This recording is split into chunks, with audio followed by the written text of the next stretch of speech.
প্রধান উপদেষ্টার ঘোষিত সময়ে নির্বাচনে আপত্তি নেই এনসিপির। বুধবার বিকেলে রাজধানীর বাংলা মোটরে গণসংহতি আন্দোলনের সঙ্গে বৈঠক শেষে দলটির আহ্বায়ক নাহিদ ইসলাম আরও জানান, এই মুহূর্তে কোনো জোটে যেতে চায় না এনসিপি। রাখাইনে মানবিক করিডোর বিষয়ে নাহিদ বলেন, এই সিদ্ধান্তের আগে সব রাজনৈতিক দলের সঙ্গে সরকারের আলোচনা করা জরুরি ছিল।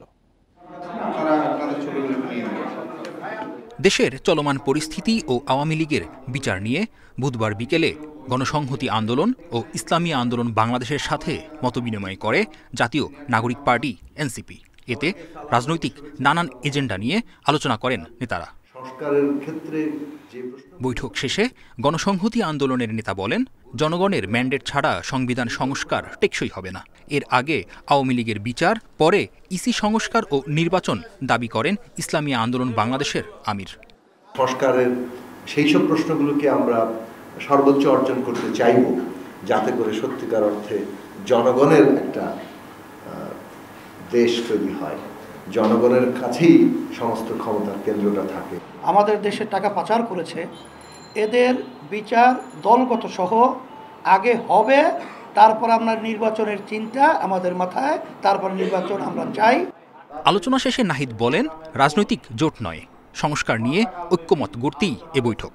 নির্বাচন প্রসঙ্গে বলেন, পুরনো আইন দিয়ে নির্বাচনের প্রস্তুতি চলছে, এর সংস্কার প্রয়োজন। নির্বাচন কমিশন পুরনো আইন দ্বারাই পরিচালিত হচ্ছে। সংস্কারের যে বিষয়টা, সেটাকে পাশ কাটিয়ে কেবল নির্বাচনের প্রস্তুতির কথা বলতেছে। এই বিষয়গুলো জনমনে এক ধরনের সংশয় তৈরি করছে। তো আমরা এই বিষয়গুলো, নির্বাচন কমিশনের যে সংস্কার হয়েছে সেটার পুনর্গঠন, এই বিষয়গুলো নিয়ে আমরা আলোচনা করেছি। রাখাইনে মানবিক করিডোর নিয়ে নাহিদ বলেন, এ নিয়ে সব রাজনৈতিক দলের সঙ্গে সরকারের আলোচনা জরুরি ছিল। এরকম একটা গুরুত্বপূর্ণ বিষয়ে সিদ্ধান্ত নেওয়ার জন্য অবশ্যই রাজনৈতিক দলগুলোর সাথে আলোচনা করে নেওয়া প্রয়োজন ছিল, কারণ এই সরকার কিন্তু একটা কনসেনসাসের ভিত্তিতেই তৈরি হয়েছে বা পরিচালিত হচ্ছে। দেশের সংকট ও সংস্কারের তাগিদে রাজনৈতিক দলগুলোর সাথে সংলাপ অব্যাহত থাকবে বলেও জানান এনসিপি নেতা।